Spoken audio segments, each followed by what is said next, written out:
In this video, I'm going to show you how to change your phone number on Cash App. So Cash App is a full service banking and investing app. You have a cash balance, savings, Bitcoin, stocks, paychecks, taxes, a card where you can spend your balance, and peer-to-peer payments. If you're unfamiliar with this app, you can check out the other videos on my channel where there's hundreds of tutorials. So if you already have the app and you decide that you need to change your phone number, what you need to do is tap on the icon in the top right corner. And this is kind of your profile and where your settings are at.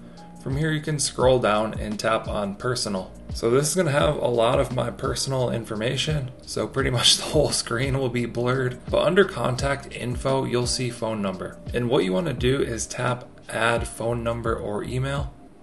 And then at the bottom of the screen, you'll be able to add a new mobile phone number. Just tap on that and go through the process. Then you can tap on your main phone number and remove this phone number. That will effectively switch you to a new phone number.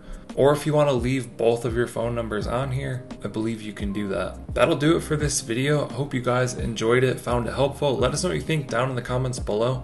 Like and subscribe if you want to see more videos like this. Thank you guys for watching. I'll catch you in the next one.